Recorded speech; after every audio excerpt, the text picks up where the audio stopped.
Bom, seguindo então a nossa programação, o tema abordado a seguir será a educação superior no mundo pós-pandemia. O nosso conferencista, o professor doutor Evandro Menezes. O doutor Evandro é doutor em Direito Institucional Internacional pela Universidade de São Paulo, com doutorado na École Concept, professor de Direito pela FGV, Direito Rio, onde foi coordenador e vice-diretor de graduação. É coordenador do Núcleo de Estudos Brasil-China da FGV Direito Rio e árbitro da Câmara FGV de Mediação e Arbitragem. Professor adjunto terceiro da Faculdade de Direito da Universidade Federal Fluminense na área de Direito das Relações Internacionais e coordenador do Núcleo de Estudos dos Países BRICS. Consultor do China Desk, foi sênior da SUF Xangai, China, tendo sido um dos 10 nomes selecionados para o programa China em conjunto com a Organização dos Estados Americanos para o período 2012-2014. Em 2018, foi selecionado para o Ministério da Cultura e Turismo, República Popular da China. Foi convidado também pelo governo chinês para o programa Ponte ao Futuro, plano de formação de 1.000 dirigentes jovens China-América Latina e o Caribe, edição 2016. É vice-diretor da Academy of BRICS. Com vocês, professor doutor Evandro Menezes. Olá, bom dia a todos. Deixa eu dar só. Ok. Acho que agora foi, né? Estão vendo a minha imagem aí, né? Bom, antes de mais nada, eu gostaria de agradecer ao convite de participar desse importante evento, que está uma preocupação e discussão sobre o futuro da educação superior, esse evento transdisciplinar. Acompanhei a boa parte da palestra da professora doutora Sara e muitas informações extremamente interessantes, relevantes, um material extremamente rico, né, para uma reflexão aprofundada que temos que fazer. E eu preparei uma intervenção que eu tentarei ser breve, para trazer umas reflexões a partir desse evento, né, que mexeu com toda a nossa vida, que foi a pandemia, e como podemos pensar, né, a educação superior no mundo pós-pandemia. Esse foi o tema sugerido para mim. É evidente que cada um de vocês terão sugestões valiosas e perspectivas diferentes para esse tema. Eu vou trazer uma a partir de uma experiência e de vivência cada vez mais intensa com a China, né? Eu morei 3 anos lá, fui professor como foi dito aí, da Universidade de Xangai de Finanças e Economia, depois da Universidade Fudan, e desde então também tenho ido com muita frequência e trabalhado muito esse tema e acompanhei muito também todas as questões envolvendo desde o início, né, do surto na China ao processo agora de retomada das atividades, né, da vida, vamos dizer assim, normal, né, embora já não tão normal como antes, e as medidas que foram adotadas também. Então, eu trouxe aqui um conjunto de slides mais para uma provocação de raciocínio, com vistas a tentar trazer mais reflexões para a gente, né, para aumentar o nosso debate. Eu vou compartilhar a tela aqui. Então, vamos lá.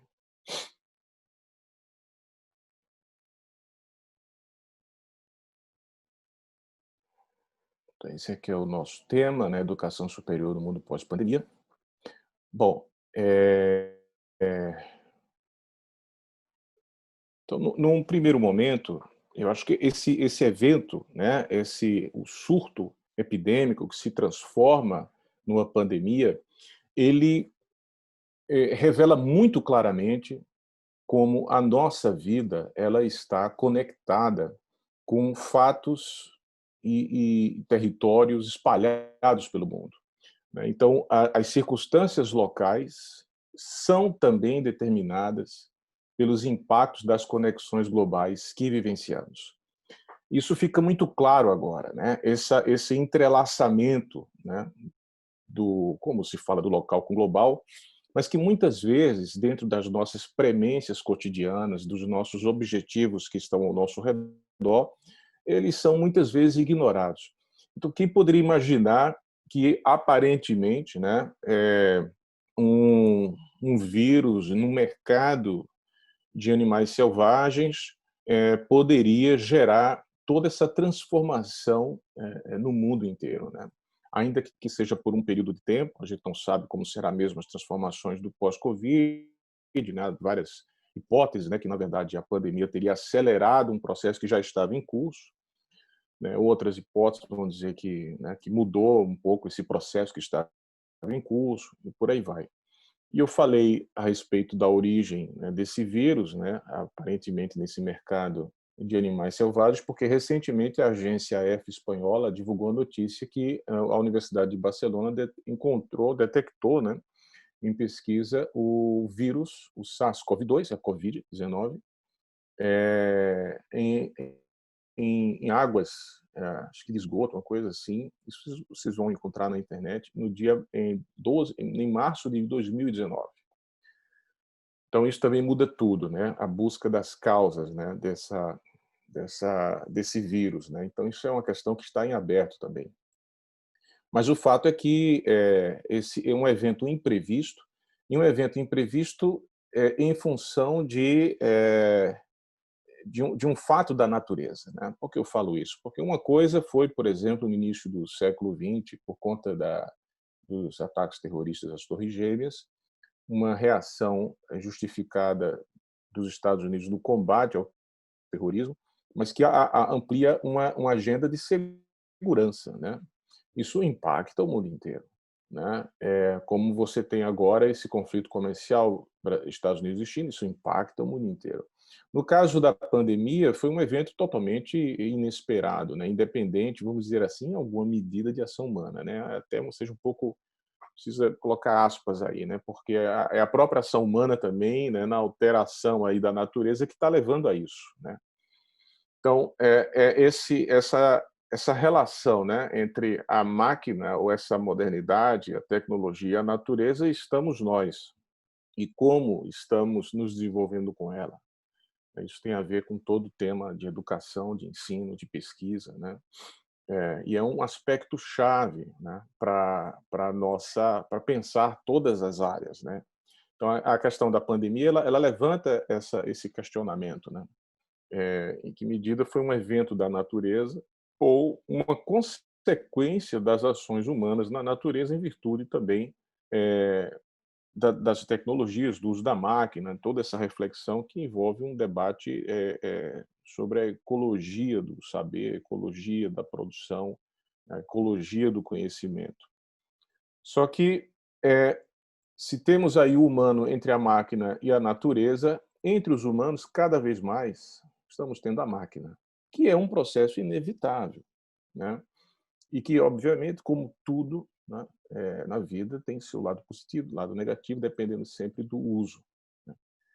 E se nessa intermediação entre a natureza e a máquina estamos colocando cada vez mais a máquina, né, no centro de nossas relações, na intermediação das relações, aí vem a grande questão: a natureza reage, a grande consequência, né? E só deste ano aí eu ler essas fotos, né? Temos aí a Covid, temos o vulcão, né, Krakatoa na Indonésia, 2020, não sei em que medida isso tem a ver com todas essas mudanças, né? Mas enfim, o ciclone agora em Santa Catarina, nuvem de gafanhotos, talvez alguns desses eventos aí, obviamente, pode vir a ser um ou outro menos dependente ou mais dependente das ações humanas. Mas a mensagem é que a natureza ela diz: olha, eu existo, né? E é bom levar-me em conta, né? Então, a intermediação cada vez mais entre nós pela máquina e cada vez menos pela natureza, ela pode ter uma consequência aí. Então, isso também tem uma reflexão interessante sobre como vamos nos relacionar e colocar a natureza também no centro dessa nossa relação interpessoal, né? Então, a escolha que fizemos está sendo cada vez mais pela máquina e cada vez menos pela natureza, né? E o desafio é exatamente o equilíbrio, né? E a pergunta é: e como reagimos quando a natureza reage? Porque a natureza reage ao modo dela, a uma escolha que está sendo feita de colocar a máquina como elemento intermediador das nossas relações. No momento que a natureza reage, vem-se a questão: como reagimos quando a natureza reage? Né? Qual tem sido a nossa resposta? E aí eu acho que o evento da pandemia nos traz uma série de reflexões interessantes, né? E aí eu trago aqui, inspirado no livro do autor francês Jean Delumeau, é um livro sobre a história do medo no Ocidente, em que o Jean Delumeau, ele faz uma um apanhado, né, dos efeitos sociais da pandemia. É muito interessante isso, né?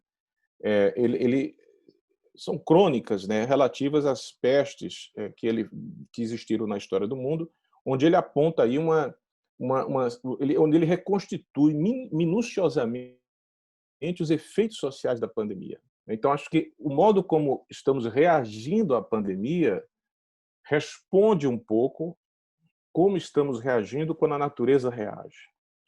E é preciso estudar essa nossa reação em relação à pandemia, né, para saber se estamos reagindo de maneira a integrar, né, a natureza e a tecnologia e nos colocarmos nessa relação de maneira construtiva. Então, no livro do Jean Delumeau, ele aponta, como eu falei, vários efeitos sociais da pandemia. Não são apenas esses, não. Tem vários, né? E com base, olha só, em experiências históricas, né? Assim, ele vai reconstituindo os efeitos sociais das diversas pandemias que existiram em vários lugares do mundo. Então, um dos efeitos sociais da pandemia que ele apresenta é a negação das autoridades, por exemplo, né? Então, as várias pandemias, né, elas apontam essa frequente negligência das autoridades para tomar medidas imediatas. E são várias as justificativas para isso, aponta o Jean Delumeau, como, por exemplo, não querer alardear a população para não deixar ela, né, completamente em pânico, não querer interromper as relações com o exterior, evitar o desemprego, falência de empresas, desordem nas ruas. E ele até menciona também o medo legítimo, né, da peste, que faz a pessoa evitar encará-la de frente. E em relação às autoridades, inclui também os médicos, né? Ele não só fala aqui dos políticos. Então, a negação das autoridades é a regra, não é a exceção, né? A gente viu isso no caso da China, né? O prefeito de Wuhan, ele durante um certo tempo, ele se negou a considerar a relevância, ou o risco, desculpa, né? Do vírus, né? E ainda hoje temos autoridades no mundo, né, para não mencionar nomes, que ainda não admitem o risco do vírus, apesar de tudo que já está sendo visto, né? Um outro efeito social da pandemia é a lerdeza da população. É muito interessante também esse capítulo, essa parte do livro, é, que apesar de se anunciar, no momento em que a autoridade reconhece, né, que há um vírus novo, né, um vírus com capacidade de se espalhar de maneira epidêmica, ainda assim, após esse anúncio, a população ela se recusa a crer, né? Ela demora para entender, né, que está diante de uma epidemia, né? Ela vê exagero.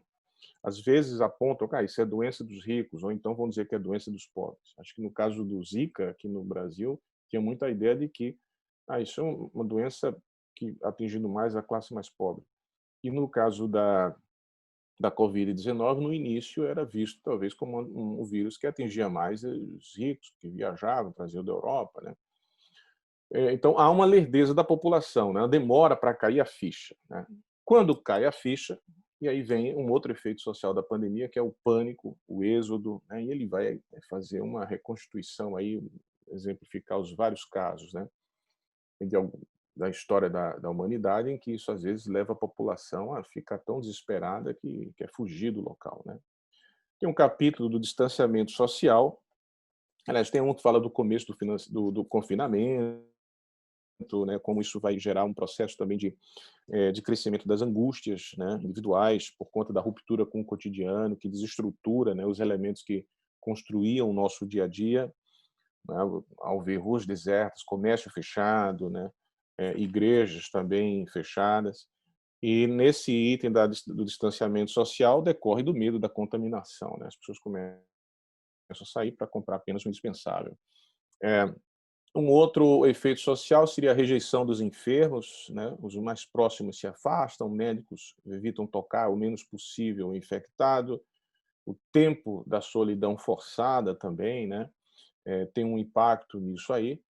E os heróis, a busca dos heróis e a busca pelos culpados. É um capítulo bem interessante também, né? Quer dizer, quando ele fala da busca pelos culpados, enquanto a ciência procura descobrir a causa, né? O que causou aquela pandemia, mas vamos ter, segundo o autor, discursos, a busca pelos culpados, vamos supor, pessoas ou religiões vão dizer que é obra do castigo de Deus, ou os políticos vão apontar, culpar países, né, pela pandemia, e por aí vai, né?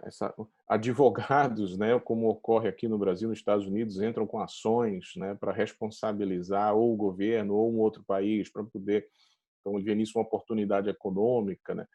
E a busca dos heróis. Bom, por que eu trouxe esse livro, né? Porque ele inspirado nesse livro, a gente pode fazer aqui um paralelo com o que está acontecendo no mundo e no Brasil. E de certo modo, são itens que mostram como nós estamos reagindo, né, a uma reação da natureza, né? Se a gente colocar nesses termos, né? E o que esses efeitos sociais podem trazer como lições para poder a gente pensar formas de equacioná-los, de resolvê-los, né? Então, por exemplo, a questão da negação das autoridades sobressalta aí a importância da transparência, né? De enfrentar a realidade de maneira transparente, né? Dizer que estamos diante do risco. Isso também é um elemento importante no processo educacional, né? De não maquiar a realidade, né? De não circundar o problema, colocá-lo de maneira correta e expô-lo quando se está diante de um problema, né? Isso tem a ver, isso diz respeito a qualquer área do saber, né? A importância de ser transparente, direto, claro, objetivo, está aqui o problema e temos que resolver, né?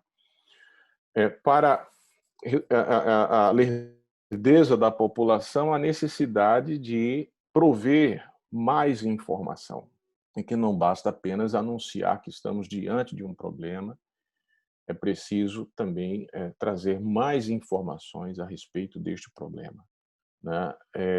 De como ele surgiu, como se propaga, como evitá-lo, né? Qual é o grau de letalidade, né? Quais são as pessoas que estão dentro do grupo de risco ou não, para que as pessoas possam, pouco a pouco, entender a gravidade da situação, mas associada essa informação com ações de suporte, né?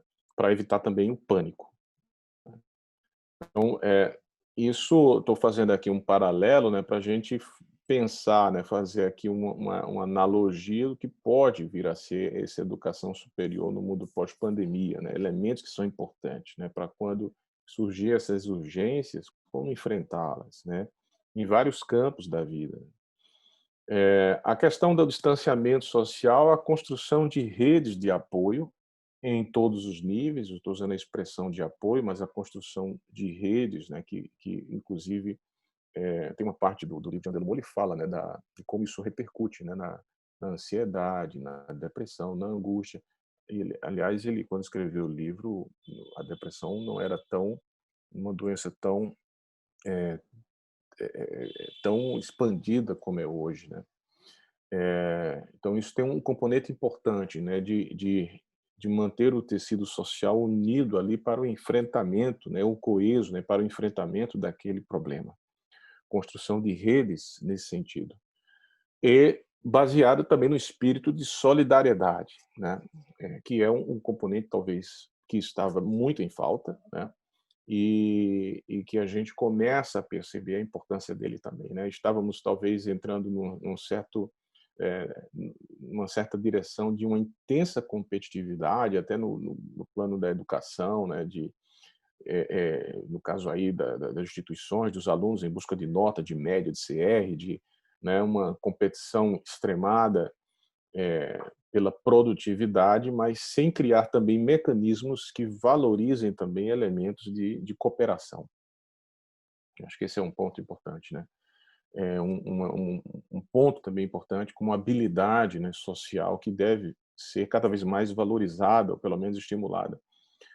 E em relação a esse último item dos heróis e os culpados, melhor, tanto melhor, se isso for feito com base na ciência, né, não com base em hipóteses ou interesses políticos ou fundamentações míticas, né, que isso nos afasta completamente do problema em si.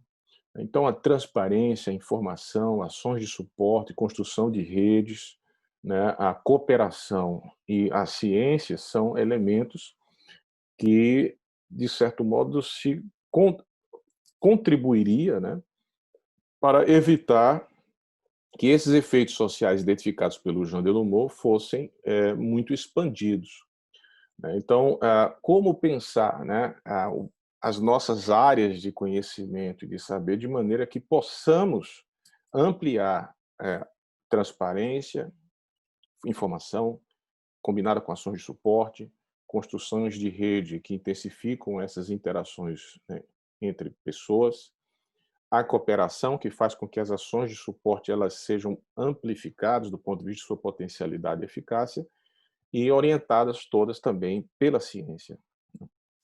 Então, esses são uns aspectos interessantes que eu, observando como cada país está lidando com isso, né? Então, os países que têm tido uma resposta extremamente, ou têm tido uma resposta extremamente, né, desatenta a esses itens, a pandemia saiu do controle, né? Então, são países que não deram muita transparência, que não estão provendo muita informação, que não há muitas ações de suporte coordenadas, né, nem construção de redes, não há espaços de cooperação, solidariedade nesse sentido, ao mesmo tempo, também não dão muita importância à ciência, né. E eu acompanhei como foi um pouco a China, né, para a gente depois também associar isso a esse tema da educação superior, né. No caso da China, para resumir, e claro que eu poderia falar aqui em detalhes, isso eu tenho participado de muitos encontros sobre, né, essa questão da pandemia na China, até dos desdobramentos políticos e tal, temas mais complexos, né, do ponto de vista político. O caso da China podia resumir o seguinte: houve medidas de contenção da propagação muito rápido, né, como o isolamento da cidade de Wuhan, uma cidade de 11 milhões de pessoas. Eh, naquele momento, foi uma medida, inclusive, até criticada por algumas mídias, né, ocidentais, achando que era um exagero, que isso só é coisa de país autoritário, etc, etc, né.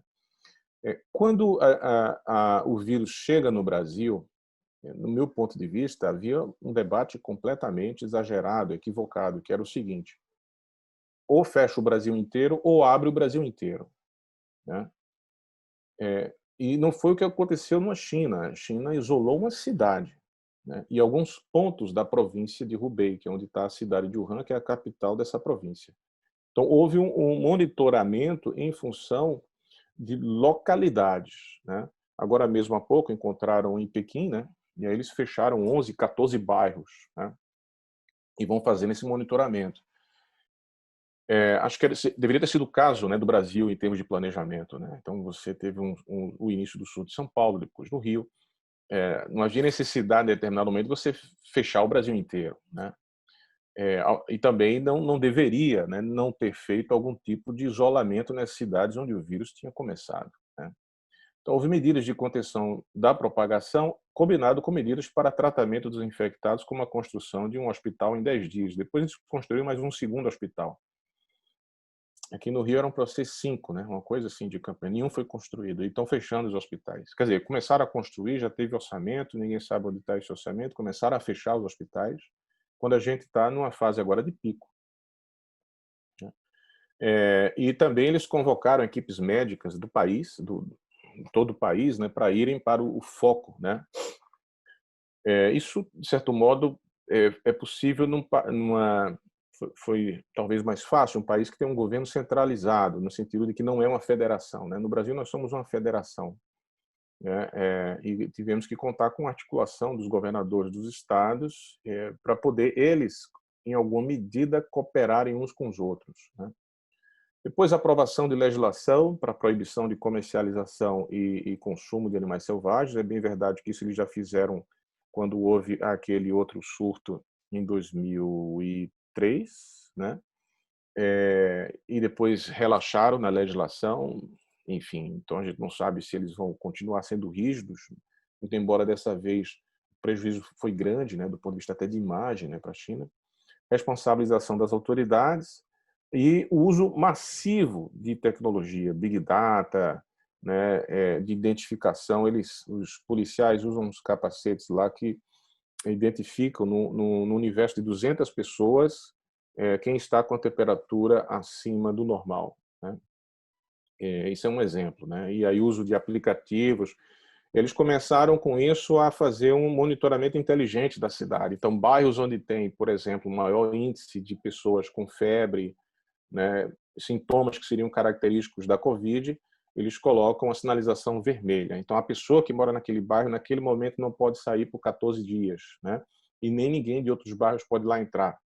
Então, você não fecha a cidade, né? Você vai monitorando as incidências, né, usando muita tecnologia para poder controlar a propagação do vírus, né? Por isso que eles conseguiram reduzir, né, uma queda drástica, né, de contaminação. Muito embora o risco de novas ondas sempre ocorre, até porque eles começaram a enfrentar também o problema dos estrangeiros, que depois que o vírus foi para o mundo também leva de volta para a China, e fica essa gangorra, né?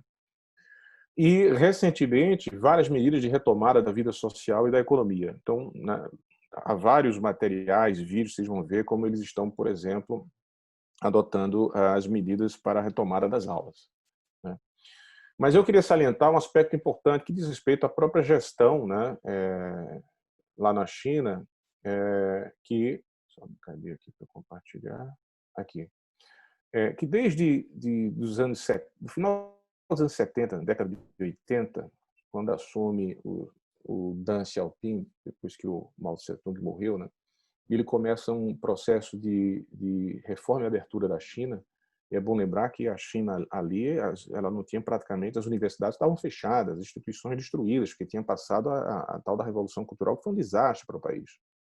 Então, em 78, eles começam um processo de reforma e abertura, reabertura das universidades, né? Os professores tinham sido todos, na época da Revolução Cultural, mandados para o campo, né? Então você interrompeu, pelo menos por 10 anos ou mais, né, toda a produção do país, do saber, o seu desenvolvimento, e começa de 78 para cá um processo gradual de abertura do país, né, e também de desenvolvimento da ciência. E eu mencionei o Deng Xiaoping porque ele vai falar, ele insiste, né, que a China devesse promover o seu desenvolvimento com base no desenvolvimento científico. E ele usa essa expressão, na verdade, para dar um recado, e acreditem, né, dentro do Partido Comunista você tem vários grupos ali que disputam o poder. E dentro do Partido Comunista tem os grupos que eles vão achar que é mais à esquerda, outro que é mais à direita. É muito curioso, né? Ali não é uma coisa monolítica. E essa expressão do desenvolvimento científico ele usa para, de certo modo, dar um recado para a ala radical ou ideológica ou maoísta, basicamente para dizer o seguinte: a gente vai tomar decisões de desenvolvimento relativos ao desenvolvimento econômico do país com base na ciência e não com base na ideologia. Né? Então, por que eu estou falando isso? Eu morei lá de 2013 a 2015, foram 3 anos. Para mim ficou muito claro, lá na China, há uma interação íntima, estreita, entre governo, universidades e empresas. Elas trabalham sempre em conjunto, né? Há uma interação bem interessante entre esses 3 segmentos, olhando para a mesma direção. E você tem até competições, porque as universidades chinesas elas competem entre si. As empresas, tem várias empresas públicas da mesma área que competem entre si. Dentro da própria China, as províncias, que seriam uma espécie de nossos estados federados, competem entre si. Mas há uma interação muito grande entre os 3. Né? E para mim, isso acho que é um aspecto que aumenta a competitividade do país e a capacidade do país de responder uma série de problemas. Me parece que aqui no Brasil a gente não encontrou ainda, né, essa relação, né, essa interação produtiva no sentido mais amplo da palavra, e muitas vezes até é uma relação difícil, né, uma relação de desconfiança mútua, de afastamento, né, um empresariado não investe na pesquisa, o pessoal às vezes da pesquisa também não faz, tem um certo receio de se aproximar do setor privado, e o governo às vezes caminha para o outro lado. E esse é um problema que reduz a nossa capacidade de resposta e também a nossa o nosso processo mesmo de desenvolvimento econômico e social. E aí veja o que acontece. Até os anos 90, o início dos anos 90, o PIB do Brasil era um pouquinho maior que o PIB chinês. Tá? Os chineses vinham aqui na década de 80, 70, mesmo 60, ficavam maravilhados, porque o Brasil construiu uma cidade, Brasília, fez a ponte Rio-Niterói, nossa, né? Construiu túneis passando por dentro de montanhas, né? Então eles achavam o Brasil um país que tinha uma capacidade de desenvolvimento extraordinária. E até o início da década de 90, como eu falei, o PIB chinês era menor que o PIB brasileiro, no início da década de 90 se iguala. A partir daí, há uma desconexão total. O PIB chinês sobe, hoje é mais de 13 trilhões de dólares, o PIB do Brasil não chega a 3 trilhões de dólares. Né? Então, houve um crescimento exponencial. E alguns resultados se podem ver. Então, por exemplo, o último relatório do Doing Business, do Banco Mundial, esse aqui, né, publicado este ano, né, que mede como as leis e regulamentações promovem ou restringem as atividades, deixa eu voltar aqui, empresariais, né, comparando 190 economias, e são vários os itens que eles analisam, tais como abertura de empresas, obtenção de alvarás de construção, eletricidade, registro de propriedades, obtenção de crédito. Né? E segundo o Doing Business 2020, as economias que mais avançaram nas áreas analisadas são essas aqui, Arábia Saudita, Jordânia, por várias razões, incluída a China. Agora, quando a gente compara a China com o Brasil no relatório do Doing Business, é isso aqui. Facilidade de fazer negócios. No ranking geral, a China ocupa a 31ª posição do país em termos de facilidade de fazer negócio. O Brasil está na 124ª. Né? E perdemos, se compararmos aqui, perdemos em todos os itens na relação com a China, inclusive nesses dois aqui que faltou colocar para não ficar uma tabela muito, né? Nós perdemos em todos os itens. Então, às vezes, as pessoas não, aqui no Brasil estão perdendo um pouco a noção do que está acontecendo no mundo, né? E, sobretudo, na Ásia. Eu estou trazendo aqui o exemplo da China, no caso da China. Então, pode-se criticar uma série de coisas da China, mas tem várias outras coisas que estão avançando. E aquele país lá, autoritário, governado pelo Partido Comunista, está promovendo uma série de reformas que facilitam os negócios. Isso é um relatório do Banco Mundial. Né? O turismo, até o ano de 2018, são os dados disponíveis. A gente pode ver aqui que a China, em termos de gastos anuais, em dólar, em 2018 gastou 277,3 bilhões no turismo. Os Estados Unidos, 186, o Brasil, isso aqui. Mas o fato é que o chinês está viajando e conhecendo o mundo. Então é curioso isso, né? Quer dizer, há mais abertura, inclusive para investidores, as empresas estrangeiras, comparado ao Brasil, né? Os chineses viajam muito mais até que os americanos, né? Então tem um conhecimento também, né? E um desejo também muito grande da parte deles de conhecer o mundo, né? Agora estão com muito poder econômico, né? E quando a gente olha o ranking das universidades 2020 do QS, né, QS World University Ranks, a China já emplacou para este último ranking 10 universidades. Eu estou incluindo aqui a Universidade Nacional de Taiwan, né? Tem toda uma controvérsia sobre a questão de Taiwan, entre as 100 melhores. Inclusive a Fudan, né? Que eu fui lá professor por 2 anos e agora sou como professor convidado, né? Está entre as 100 melhores. Olha só, então sai do início dos anos 80, um país extremamente destruído, inclusive sem universidade praticamente, né, para, em pouco mais de 40 anos, 42 anos depois, já ter 10 universidades entre as melhores do mundo. Aqui nós temos as que melhor pontuam. Não é pouca coisa ser a 116ª, também não é pouca coisa ser a, né, a 200ª, 41ª. Mas o ponto aqui é essa evolução, quer dizer, significa o seguinte, que é um país que está investindo também em educação e ciência. Então, se abriu para o mundo, os chineses viajam mais para o mundo, conhecem o mundo, estão vendo como são os outros países, né? Tem feito reformas para intensificar as relações empresariais, integradas cada vez e sempre com as universidades e governo, né? E apostado cada vez mais na ciência, né? E tem uma característica que eu queria mencionar aqui, mas aí de quem vivenciou lá, né? Aliás, aqui tem outra informação, né? Que pela primeira vez a China derruba os Estados Unidos do primeiro lugar na corrida global pelas patentes. A informação agora deste ano, né? A China já superou os Estados Unidos também em termos de patentes, né? E ciência não se faz com ideologia, né, gente? A ciência se faz com pesquisa e a verdade dos fatos, né? É, e aí tem uma observação minha, né, de quem vivenciou lá, né? Cada vez mais eu percebo que o passado se reconcilia com os planos de futuro. Por exemplo, a medicina tradicional chinesa, ela ganha muita força hoje em dia, inclusive depois que teve uma chinesa, até esqueci de colocar aqui, acho que foi em 2017, 16, é fácil de achar, ela ganhou o Prêmio Nobel de Medicina. E a especialidade dela era a medicina tradicional chinesa, né? Na China tem Pequim, Xangai, o Shanghai Fashion Week, Beijing Fashion Week, até na moda, né? A gente vê que a moda, as grandes marcas de moda, elas vão introduzindo elementos chineses, né, para poder agradar o público asiático. A gente vê na arquitetura, né, esse prédio aqui em Xangai, aqui no meio, em Pudong, né, ele é alusão àquelas pagodas chinesas, né?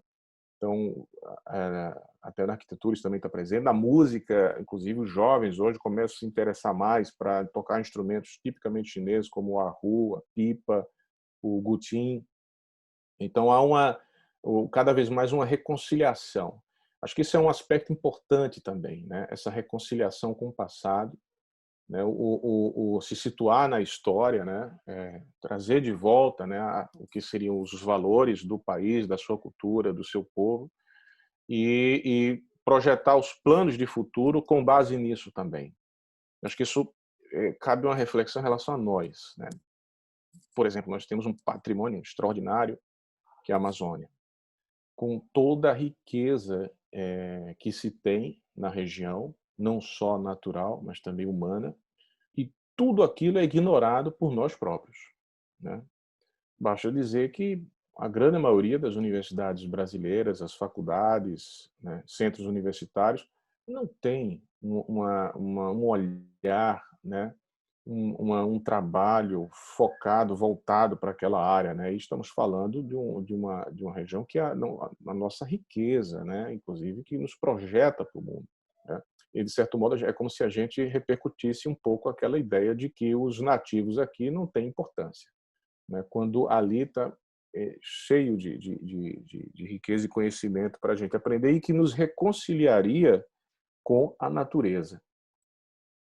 Então, todas isso que a gente está vivendo precisa ser objeto dessa reflexão profunda, né? De como aproveitar todo esse autoconhecimento dos nossos problemas, inclusive o Brasil hoje está errando em tudo, né, na questão do combate à pandemia, né? Isso já está, né, sendo, inclusive, né, exposto, né, na Organização das Nações Unidas, né? E é um momento para a gente fazer essa reflexão, para trazer isso para dentro das instituições de ensino. Dos inúmeros aspectos que a gente poderia, obviamente, aqui elencar como importantes, eu queria só mencionar um, não que ele seja o mais importante, né?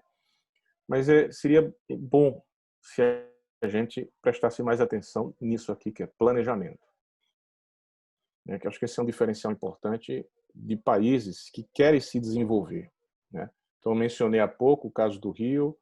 Começou a pandemia, de maneira atabalhoada, não tinha planejamento, depois se decidiu construir 5 hospitais de campanha, tinha orçamento para isso, depois não foram, alguns foram construídos, outros não, dinheiro foram alocados, ninguém sabe onde está esse dinheiro, e estão fechando todos eles no momento em que o gráfico, né, de contaminação ainda aumenta.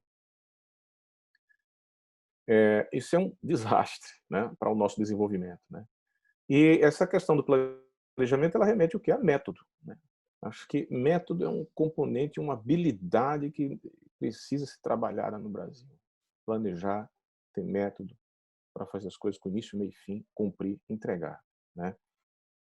E aí só uma alusão ao conceito de tal, né? Que nada mais é do que caminho, que tem obviamente aí uma série de desdobramentos filosóficos, né? Porque não é só um planejamento e um método para se fazer algo, mas também um caminho para o autoconhecimento, né? E essa necessidade da gente se integrar nessa relação, né, de pessoa a pessoa, mas num contexto em que a gente possa vir a ter e vai ter necessariamente a intermediação da tecnologia, mas sem desprezar, muito pelo contrário, tentar integrar a natureza em todas as suas formas, inclusive a nossa própria natureza, nesse processo de construção do conhecimento. Então, apenas quis fazer aqui essa breve intervenção. Teria certamente, né, vários aspectos a falar em relação à educação superior na China, como foi que as universidades se desenvolveram, como é lá o processo de ensino-aprendizagem, como são as aulas, os cursos. Há uma internacionalização muito grande, né, nas universidades chinesas.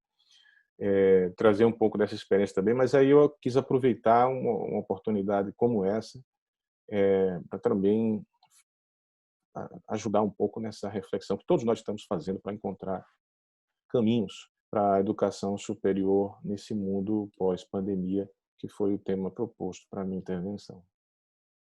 Muito obrigado pela atenção de vocês.